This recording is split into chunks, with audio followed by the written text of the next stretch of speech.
It's time for another episode of MoState Update, the official podcast of Missouri State Athletics. Here are your hosts, Corey Riggs, and the voice of the Bears, Art Haynes.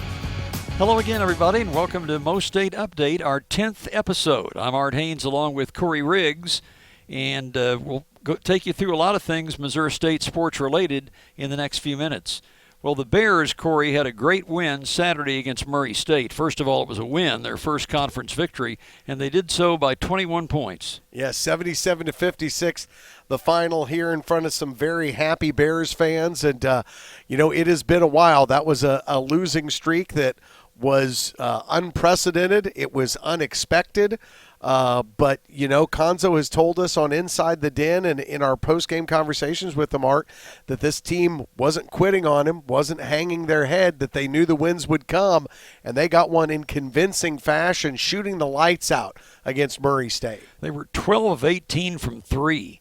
Zaxton King had 19 points, 16 from Des White, 14 from Vincent Brady II, and Chase Martin came off the bench with a couple of threes, and he had 12 points. So all around a great shooting effort, plus excellent defense as they had 7 steals. They had 7 steals, and they also held Murray State had 19 at the half, I believe. Yeah, held them 19.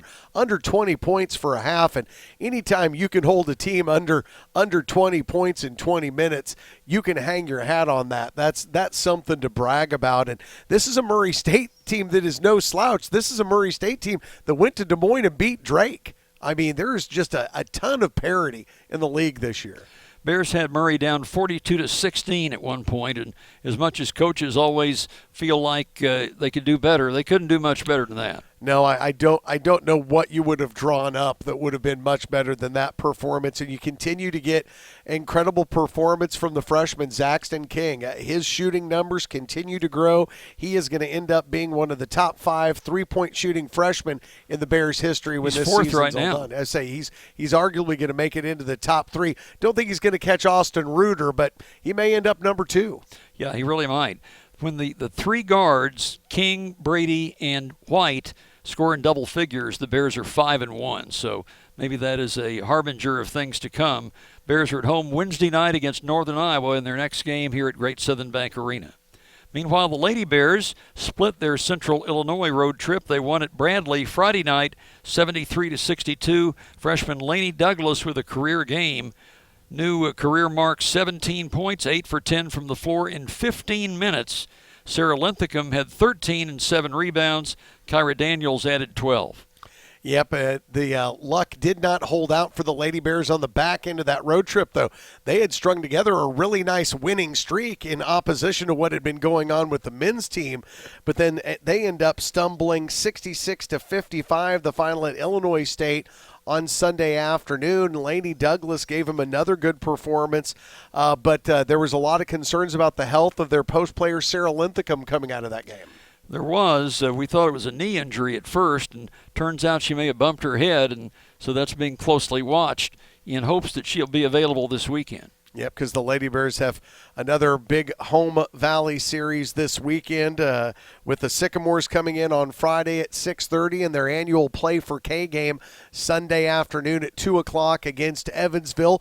Perfectly timed to get your Lady Bears fix in, but still get home in time for the pregame for the big game. Right, on Sunday afternoon, indeed. And Lainey Douglas played a big role. Hopefully Linthicum will be available, but Douglas, the freshman, has really come on this year to the point that she, for the second straight week, is the Missouri Valley Conference Freshman of the Week. Yep, in those 2 games on the road at Bradley and Illinois State, she averaged just under 10 points and 4 rebounds a game, shot 75%. She's doing all of it, Art, in a modest about 12 minutes played a night because she's not part of that starting 5 for Coach Beth Cunningham. She's one of the first players off the bench, her and Cayman Beckemeyer, and right now she is very efficiently making herself a name in the Missouri Valley as a freshman.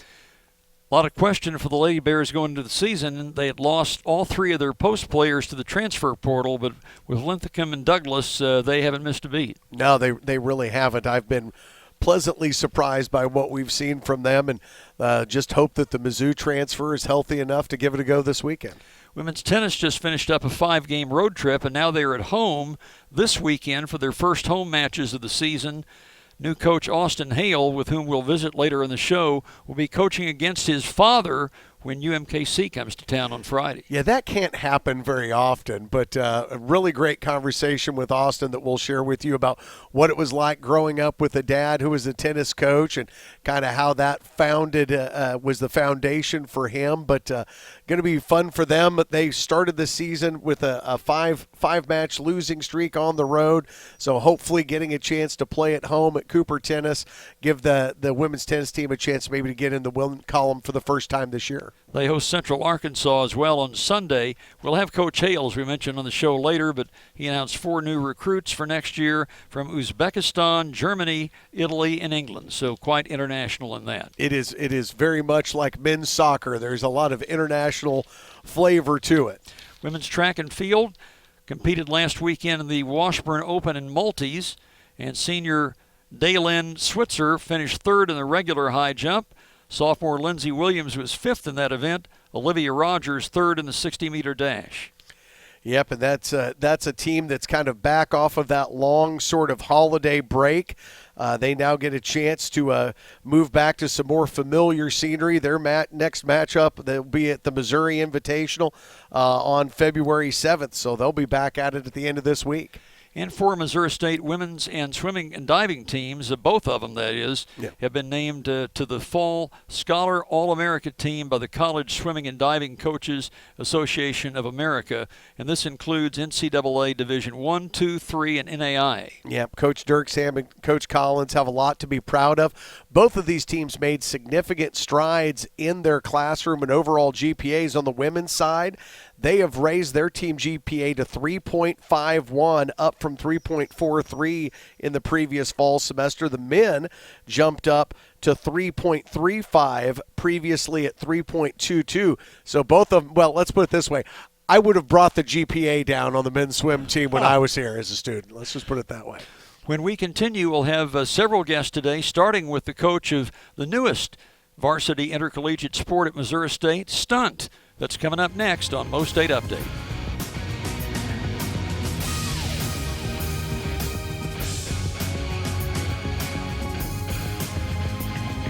Our first guest on MoState Update is Kennedy Wingbermuley. She's the coach of one of our newest intercollegiate sports, and that is the sport of stunt. Kimberly, welcome to MoState. Hello, how are you? I'm excited to be here. You bet. We're excited to have you. So tell us of what stunt consists. So stunt, you're taking your athletic components of cheerleading and you're setting it up like a traditional sport. So in our first quarter, we just do stunting. In our second quarter, we have our pyramids and baskets. In our third quarter, we have our jumps and tumbling. And then the last quarter is mini routines. And so each of those components, there's 8 different levels. And so that fourth quarter, if I call level 4, both teams go out, they do level 4 stunt, and then they do level 4 tumbling, and then they do level 4 pyramid. So you're taking the first 3 components of it and then putting it all together. So who judges this?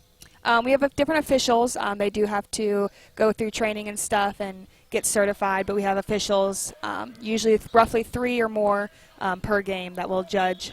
Teams go head-to-head at the same time, so basically whoever does it more perfect as far as execution and technique wins the level. That was going to be my question, was the concept of, so does your team perform and then the other team perform, or you're both sharing the floor simultaneously? We're sharing the floor, so it's set up just like a normal cheer floor. There's 9 panels, and so we have the center panels where the judge, the official that's on the floor, gives the point and shows who has possession. But in those different quarters, like I said, there's 8 levels that we can do, but only 4 will be called. So coaches go back and forth with possession. There's a coin toss at the beginning. Whoever wins the coin toss starts with possession. They call the first level. Both teams go out, do that level. Whoever's better basically wins. Well, I know you attended Oklahoma State, and I guess you were National Athlete of the Year in your sport while there, so obviously something at which you became very proficient. How old is this sport? So stunt is, so on the Division I level, they've had it for 4 years now. This will be the 5th year as far as championship like status goes and stuff. With stunt as a whole, it started actually, they did it at Daytona, which is where NCAA College Nationals is. The very first stunt was done there, I believe, back in 2010 or 12. So they started it there, and then that's when they were able to develop it more and start making it its own thing. So I'm sure you started out as a regular cheerleader. I did. I've been cheering since I was 5 years old, so my whole life I did competitive cheer and high school cheer, and then I went to Oklahoma State just to cheer specifically, and then after a couple years my coach had asked if I would help with the stunt team as well, so that's when I got into that. St. Louis native originally, went to SU, and I know you were at Central Methodist establishing the sport there before coming here. Yeah, I went there originally. I was working in admissions and recruiting for the first stunt team there as well. I ended up being able to coach the cheer team there, so I did cheer and stunt there for 2 years. And then that's when this opportunity came about, and then here I am. So I'm curious, after having watched a couple of videos and seen kind of what practice looks like for you all, what makes is there a difference between a good cheerleader and a good stunt teammate? Because apparently there are a lot of cheerleaders, but not all cheerleaders compete in stunt. Yes. I think the really big difference about cheer and stunt is just that, like, when it comes to the performance style, like, you don't have to smile to play stunt, whereas, like, performance and stuff is huge in the sport of cheerleading. So stunt, you're looking at just the skills. They're like basically robot cheerleaders. As like sharp and tight and clean as cheerleading can look, when you watch stunt levels and some of the top names in our sport, you're looking at, like, they look like professional, like, people that they were built to do these things. So it's really cool to watch. Where do you practice? So we're in the west of the Hammond Student Center. They did an excellent job renovating that area, so we practice over there. Our weight room is over there, and then the locker room is also attached, which is really nice. So you have your first game this weekend? Yeah, we have our first tournament this weekend, so we're playing 4 games against really good schools, so it'll be interesting but fun, and I'm excited to have the girls finally go out there and be able to play a game. What is it like trying to put together, I mean, it's one thing to coach a team. It is another thing to build a program, and I understand that everyone is constantly trying to build up a program, but building a program from scratch is kind of next level. It's different. So what was it like for you to come in here and be able to try and hit the ground running and collect your group of athletes that you wanted to build this first team with? It was really interesting. It's definitely a different challenge when you're teaching a new sport. Though a lot of the skills are the same from cheerleading, you're still teaching them very different and the things that matter more in stunt than they do in cheerleading and vice versa. So teaching the girls that, making them understand the sport, how they get points, how the scoring system works, all that stuff has been interesting, and watching them grow and learn and finally be able to pick up on the little things that I need them to do has been great. So they really enjoy the sport, which is nice. Well, we've got 25,000 students here. More than half of them are women, and I'm sure there are a lot of them that were cheerleaders in high school. Is that kind of your natural group from which to recruit? Yeah, a lot of, especially in the state of Missouri, they're starting to get club and high school stunt, but a lot of it's ends up coming from high school cheerleading or all-star cheerleading. Luckily, Oklahoma, which is a close state to us, does have stunt on the high school level. So, and I mean, they have like state championship for stunt. So it's really nice that they're close, and I can also look at recruiting from there, and then I don't have to teach them the sport whenever they come here. They already know what's going on. So first tournament this weekend, a lot to work through. You all will not host a tournament this year. I assume that's in the works for year 2. What does it take, kind of what infrastructure do you have to have in place to be able to host?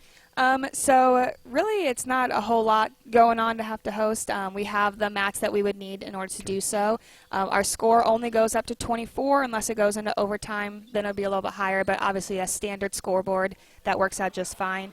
And then the audio system, each of our levels does have music that goes to it. So as long as all those things are there, then it's pretty easy, and then just the officials that need to be there. Well, I would imagine that for a still newer sport, the officials are probably hard to come by, maybe in a part of the country where it hasn't historically been a recognized sport. Yeah, it's gotten a lot better in the past few years as people are finally graduating from being stunt athletes in college. even if they decide they don't want to necessarily be coaches, a lot of them will then just do officiating on the sides, which is nice. And then just people that are interested in the sport. So it hasn't been too bad as far as trying to get people around. We have, I know, a good chunk of officials in St. Louis area, which is nice for us. And, of course, competitive cheer has been a thing for quite some time. So I imagine maybe some of the officials come from that background? Yeah, we have a lot of I have friends at Cheer Athletics St. Louis, which is an all-star competitive cheer gym in St. Louis. They run a club stunt program, and so there's also coaches there that are officials for stunt that can do it on the college side as well, which is nice. Kennedy, I always like to talk to our coaches, whether it's different sports, football, swimming, whatever, about is there any local flavor on your team? Did you have a chance to recruit any local kids for this first group? Yeah, so I have quite a few girls here from Springfield, as far as Glendale or like the Lebanon area, Willard. So I've gotten some local, and especially for next year, there's a big all-star gym here, Icon. So I have girls coming from that gym as well, which is nice to have that local support coming, and they'll be able to show up to things and stuff, which is nice. Kennedy, we appreciate the update on your sport. Of course. Thanks for being on with us, and keep up the good work. Good luck this season. Thank you very much. That is Kennedy, our Coach Wingo, as she goes by, stunt coach here at Missouri State. Stay with us. We'll talk with first-year softball coach Casey Griffiths. That's coming up next on MoState Update.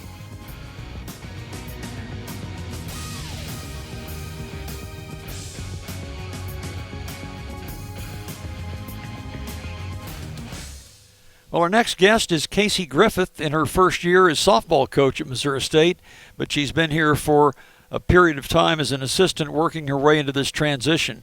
Casey, welcome. Thank you for having me, guys. I appreciate it. When you came here from Drake, was it kind of with the intention that this might happen? Yes, it was. That was, when I talked to Holly and Beth in that hiring process, they were looking, they knew their time was coming to an end somewhat soon, but yes, they were looking for somebody to mentor. Obviously they've spent pretty much their adult life, working here at Missouri State, and they have so much pride in what they've built here, and so they just wanted somebody to mentor that was really about what they were about, taking care of the women, empowering women, doing things the right way. Obviously winning ball games too, but just kind of those intangibles. And we, competing against each other for 10 years with me being at Drake and being in the Missouri Valley Conference, we got to know each other fairly well. And I think they knew that about me, that I wanted the same things that they have been doing here at Missouri State. So it somehow it just all worked out, and I couldn't be happier. What was it about Missouri State that you were particularly attracted to? Well, just the program that they had built, and again, doing it the right way.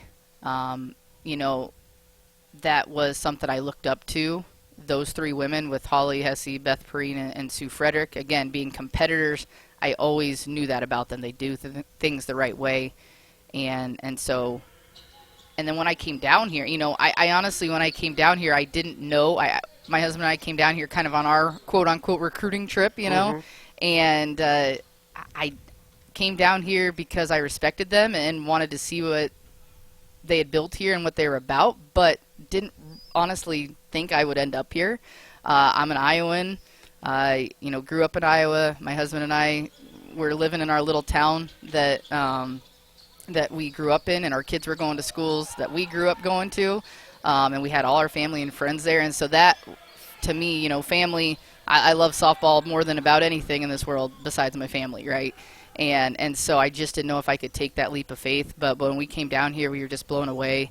And on the ride home, I'm still going over things, and my husband's like, what are you going back and forth for right now? Like, you're taking that job. We're moving down here. Let's do this.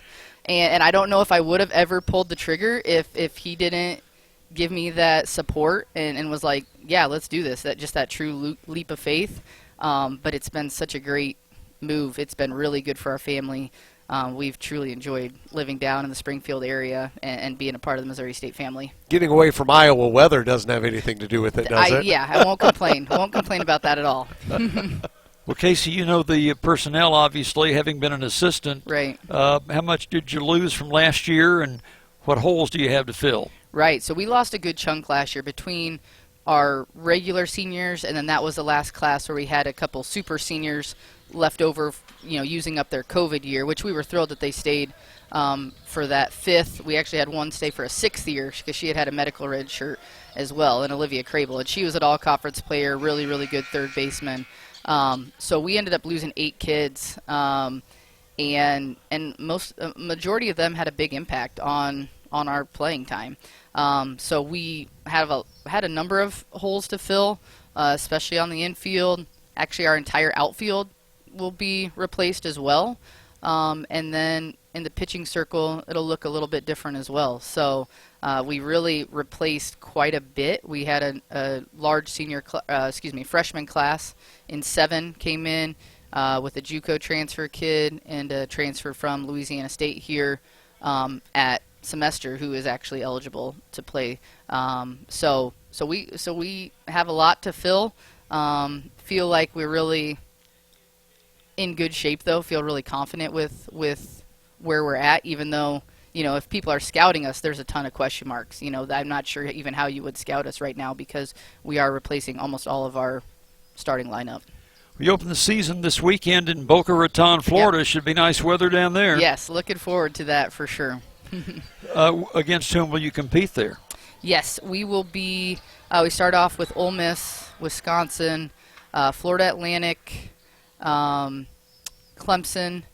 and Kansas. So a very good competition. It's going to be a great, tremendous challenge. But we have a lot of youth that, maybe a little naive right now, and they're just like, hey, let's go out and play some ball. So I think we can use that to our advantage. I know you said there are some connections you have with the Florida Atlantic staff. Correct, yes. So Jordan, their head coach, was at Arkansas at the same time. Our assistant coach, Shelby Hires, was at Arkansas. And then their pitching coach, Nicole Newman, played for me at Drake. She was an All-American, just amazing pitcher at Drake, and she is their pitching coach now. So fun connections. We're excited to compete against them, but just for their hospitality, they've been great so far. Before we move away from, you were talking about all the new sort of faces on the roster and the changes. I'm curious, I see it in football, I see it in basketball. I'm curious about softball and your philosophy that we're seeing this changing dynamic in college athletics where it is harder to be a high school graduate coming out and getting recruited versus, say, being a JUCO player or at another D1 program and being a transfer portal kid. Right. Do you believe that you need to have a balance in those sort of kids, or kind of what's your philosophy for your team? Right. I think so far the philosophy has still been going the high school route. Okay. That's the majority of our recruiting. The thing with the transfer portal is we haven't in the past lost many kids to the portal, and so thus haven't needed to bring in a ton from the portal as well. I will say we tried very hard this summer to get a pitcher out of the portal, and just because our numbers, we have 4 pitchers this year, and although I feel very confident, like there's not one of those 4 that I'm like, I don't think she's quite ready. I feel really confident and good about the 4 we have, but that's just not a big number. If you talk injury-wise, that's where you kind of hold your breath a little bit, and you're like, if these 4 could stay healthy, I feel really good about it. But I would have liked a little bit of insurance there. And so, like I said, we tried like crazy to get a pitcher out of the portal, but every other Division I team is trying to get a pitcher out of the portal as well. And so, as aggressive as we were with that, it just was a challenge, quite honestly, because if they're mid-majors and they're good, they're looking to move up, right? If they played at the quote-unquote Power 5 level or Power 4 level, they don't really. They may want a different school, they may want a different opportunity, but they don't want to lose the things that you get there a lot of times, you know. So that's an interesting thing. We're still working through that. I think I'm very open to it, and I think we will continue to work that route. But again, I think our priority at the end of the day is recruiting high school players and developing. I love developing. I love coming in even if they're a little raw, but they have that true athleticism, and let's just develop the heck out of them. Casey, I know an unfortunate situation. You're not going to have the field available Correct. at Killian Stadium this year Right. because the park board is turfing that whole complex. Yes. So you'll have to make the best of it, and I Yep. know the plan is in place. Right, yes. We will be, Drury's been very gracious with opening up their field. We've worked really hard with them. Their athletic director and their coaches have been fantastic with just being flexible with us, and we're going to share the complex. There were not nearly as many issues as far as scheduling goes, as you would think. Yeah. This month in particular, like there was 6 days that there may be some overlap with practices, and that was it. And in the game schedule, there were none.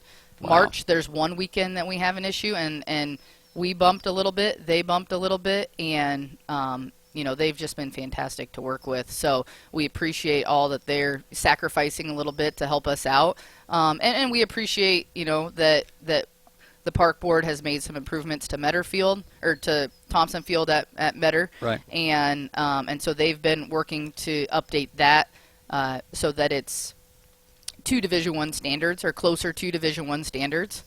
So we appreciate the work that they're doing. Obviously, it's very unfortunate for our players, in particular our seniors. I mean, there's just no way around that.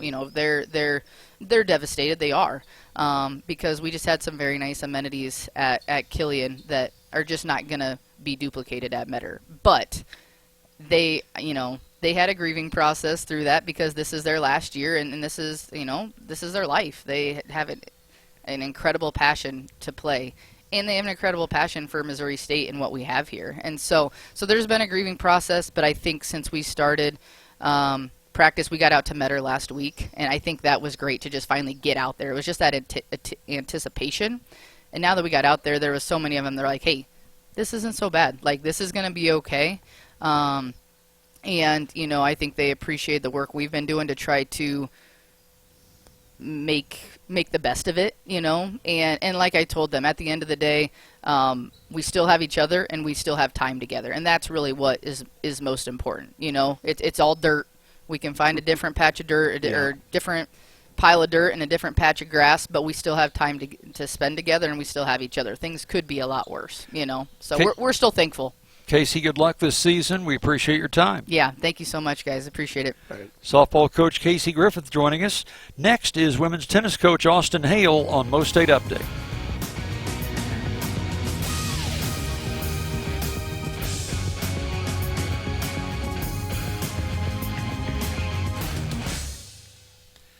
Welcome back to MoState Update. Our next guest, also in his first season as a head coach here, Austin Hale, heading up the women's tennis program.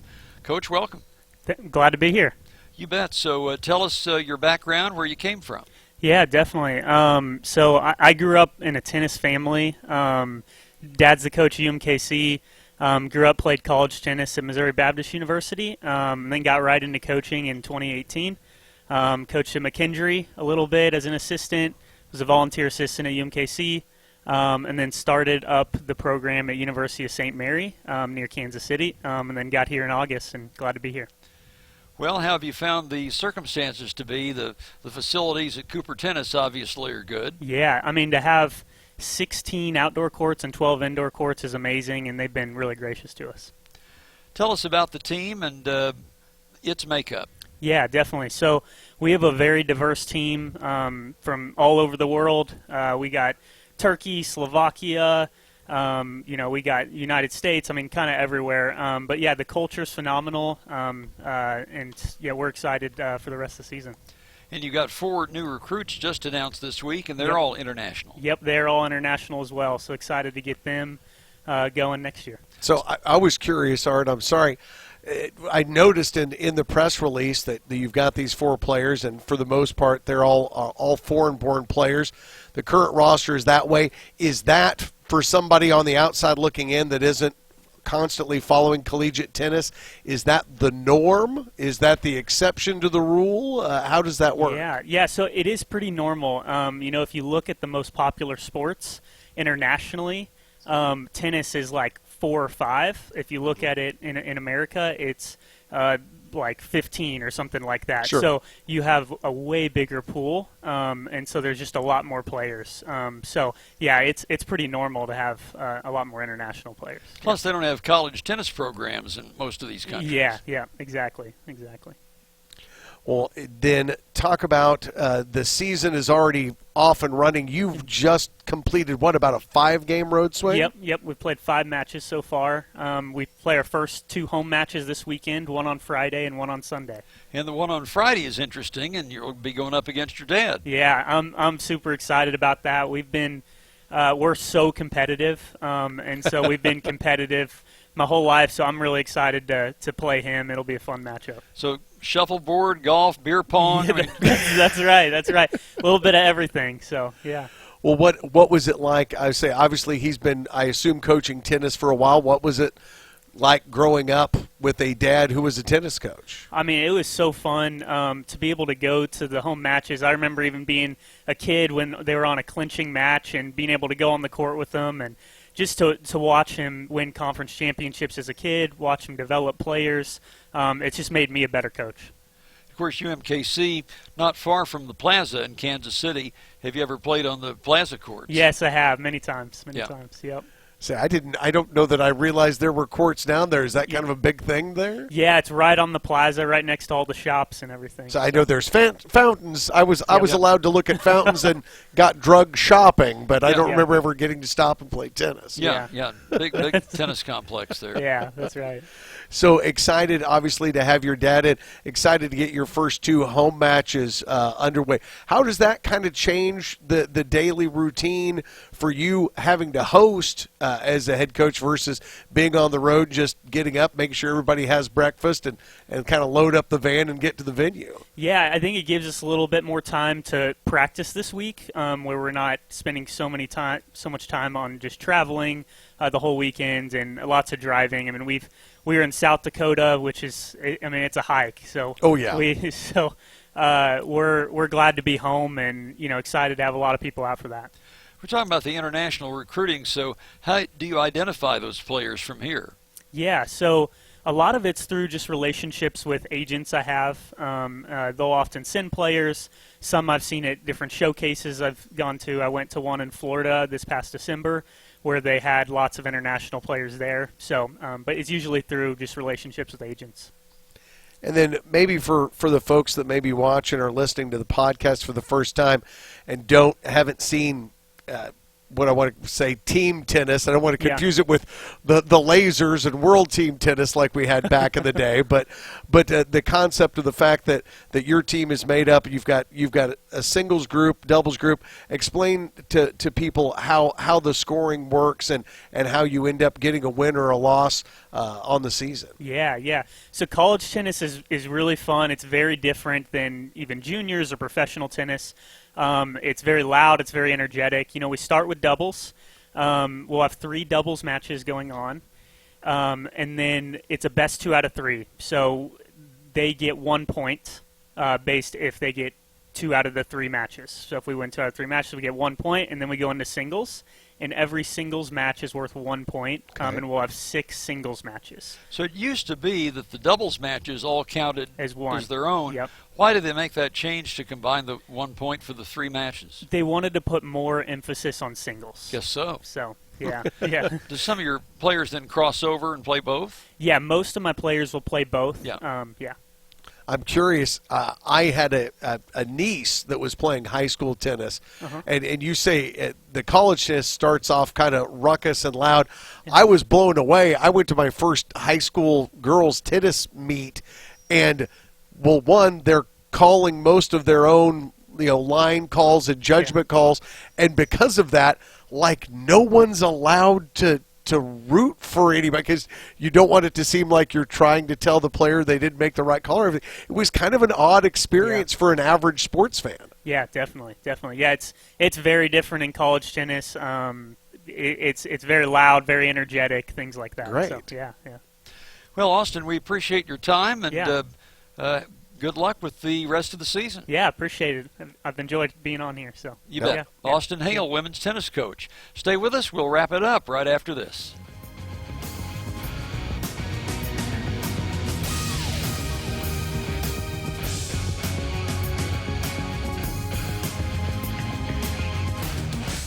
Well, mark your calendars for this week. We'll have plenty of Bears basketball for you starting Wednesday as the Bears host UNI in a 6 p.m. start. Yeah, and the Bears lost at Northern Iowa on the road earlier this year. Ben Jacobson has always had a lot of success here, so that's going to be a big battle for the Bears because while it was nice to end the losing streak, the only thing that would be nicer is to start a winning streak, and to do that, you need another win, and hopefully that could come on this Wednesday night. After that, the Bears go to Belmont on Saturday with a 4 p.m. tip in Nashville. Friday night, you can pick between watching the Lady Bears at home at 6:30 as they take on Indiana State, or Missouri State Tennis, home that night at Cooper Tennis against UMKC.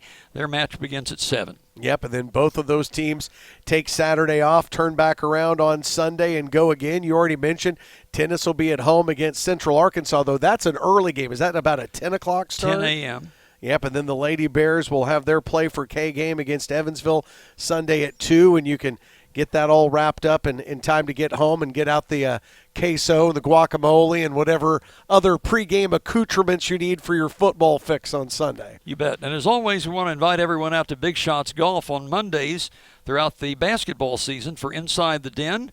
Coach Beth Cunningham and the Lady Bears visit at 7 with Tom Ladd, and then Corey and I are on with Coach Martin at 7:30. Yeah, I had a really good visit this past Monday with Coach Martin talking about the win and getting to talk to the only local product that's currently on the Missouri State men's roster, Tommy Pinniger. And you can, of course, listen to that wherever you get your podcasts on Apple, Amazon, Spotify, whatever, because this show and the coaches' shows all pushed out on your typical podcasting platform, so you can get caught up there.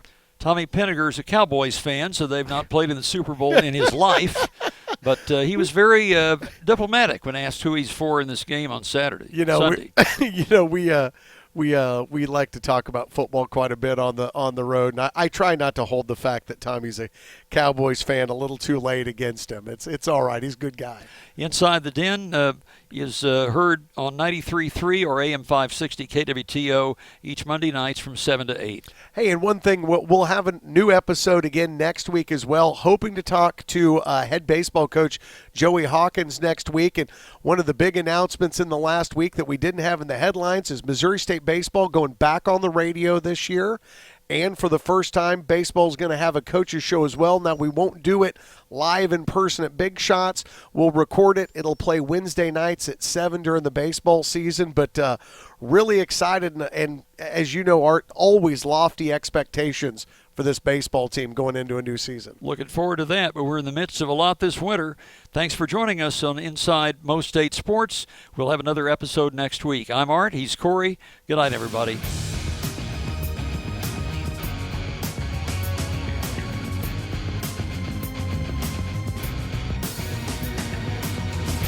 You've been listening to the MoState Update with Art Haynes and Corey Riggs. The preceding has been a Learfield presentation on the Missouri State Sports Network.